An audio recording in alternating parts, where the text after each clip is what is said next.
आप सभी का स्वागत है ज्योतिष ऊर्जा में। चैत्र नवरात्रि शुरू हो रहे हैं। नवरात्रि में माँ लक्ष्मी हर किसी के घर में विराजमान हो सकती हैं, लेकिन इसके लिए आपको नवरात्रि में विधि विधान से पूजा करनी होगी।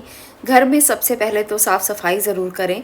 ऐसा करने से माँ लक्ष्मी का आगमन आपके घर में बिन बुलाए ही हो जाता है। जिस घर में भी साफ सफाई होती है, माँ लक्ष्मी उस घर में आकर निवास करती हैं। आज हम बात करेंगे कुछ ऐसी वस्तुओं की जिन्हें आप नवरात्रों में अगर घर पर लेकर आएं तो ऐसे में माँ लक्ष्मी की कृपा और माँ दुर्गा की कृपा आप पर सदा के लिए होने लगती है और आपके घर में सुख समृद्धि आती है। कभी पैसों की तंगी नहीं होती। इन चीज़ों से आपको कभी जूझना नहीं पड़ता और दरिद्रता कभी भी आपके घर में प्रवेश नहीं करती। सबसे पहली वस्तु की मैं बात करने वाली हूँ। आप इसे नोट कर सकते हैं अपनी कॉपी पर और आप इस वीडियो को भी दोबारा सुन सकते हैं। सबसे पहला है कमल का फूल। आप यहाँ पर तस्वीर में भी देख सकते हैं, माँ दुर्गा के एक हाथ में कमल का फूल विराजमान है। कमल का फूल माँ लक्ष्मी का प्रिय फूल माना गया है। नवरात्रि में कमल का फूल या उससे संबंधित चित्र जिसमें माँ लक्ष्मी विराजमान हो, आप अपने घर में अवश्य लेकर आएं। इससे सुख समृद्धि बढ़ती है, माँ का आशीर्वाद प्राप्त होता है और घर पर लाकर आप उसकी पूजा अवश्य करें। नवरात्रि के समय में आप उसकी पूजा करें, उसके बाद उसे अपने घर में स्थापित कर लें। अगली जो वस्तु है जो नवरात्रि के दौरान आपको घर में अवश्य लेकर आनी चाहिए, अगर आपकी सामर्थ्य है तो सोने का सिक्का, अगर सामर्थ्य नहीं है तो चांदी का सिक्का। इसे आप अपने घर में ज़रूर लेकर आएं। माना जाता है कि माँ लक्ष्मी उस घर में निवास करती है जिस घर में चांदी का एक ना एक सिक्का होता है। उस चांदी के सिक्के पर अगर माँ लक्ष्मी और भगवान गणेश की तस्वीर हो तो बहुत ही शुभ रहता है। ऐसे घर में माँ लक्ष्मी का आवास ज़रूर होता है।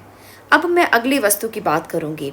यहाँ पर आज मैं आपको 5 वस्तुएं ऐसे बताऊँगी जो अगर आप घर में ले आते हैं तो माँ लक्ष्मी खिंची चली आएंगी। तीसरी वस्तु है केले का पौधा। नवरात्रि में केले के पौधे को घर में लगाने से उसे गमले में रोपकर भी आप आंगन में लगा सकते हैं या आप उसे अपने बगीचे में लगा सकते हैं। अगर आप कहीं भी उसको अपने घर में जगह दे देते हैं और रोज़ाना उस पर जल चढ़ाते हैं तो ऐसे में आप लोगों को बहुत ही अच्छे से गुरु ग्रह की कृपा भी प्राप्त होती है और माँ की कृपा भी प्राप्त होती है। ऐसा करने से घर में कभी पैसों की कमी नहीं रहती। गुरुवार के दिन केले के पौधे पर आप दूध चढ़ाएं, ये भी बहुत उत्तम उपाय है। इससे दिन प्रतिदिन पैसों की बरकत घर में बढ़ती रहती है।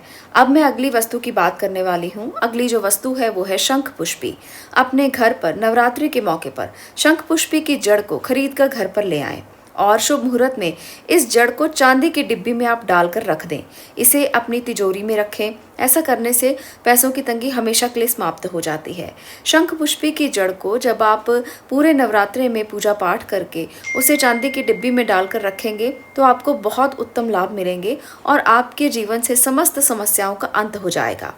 आखिरी वस्तु आज मैं जो आपको बताने वाली हूँ वो है श्री यंत्र। अगर आप अपने घर में स्फटिक का श्री यंत्र माँ के आशीर्वाद से प्राप्त कर लेते हैं तो आपके घर में माँ लक्ष्मी हमेशा के लिए वास करती हैं। श्री यंत्र एक ऐसी वस्तु है, अगर वो आपके घर में हो तो आपको किसी प्रकार की कोई समस्या कभी नहीं रहती। श्री यंत्र की पूजा करने से आपके घर में हमेशा के लिए सुख समृद्धि बनी रहती है और आपके घर में ऊर्जा का वास होता है। माँ की ऊर्जा आपको हमेशा के लिए मिलती रहती है और आपका पूरा घर ऊर्जा से भर जाता है। उसका प्रवाह सारे समय, हर जगह, हर दिशा से होता रहता है। इसलिए आपको अपने घर में श्री यंत्र को ज़रूर स्थापित करना चाहिए। आप इसे नवरात्रि के किसी दिन भी घर पर लाकर पूजा पाठ कर सकते हैं।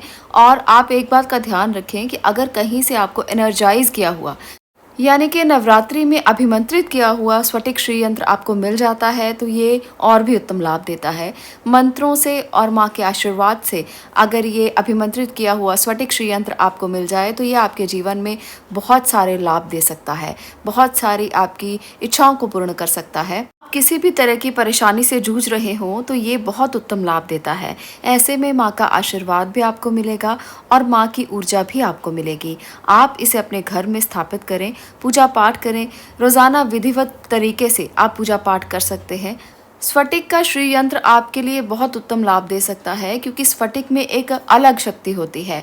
इसकी भस्म से ज्वर, पित्त विकार, निर्बलता और रक्त विकार जैसी व्याधियां दूर होती हैं। स्फटिक से माँ लक्ष्मी को प्रसन्न किया जा सकता है। स्फटिक की माला से अगर आप माँ लक्ष्मी के मंत्रों का जप करते हैं तो उत्तम लाभ मिलता है।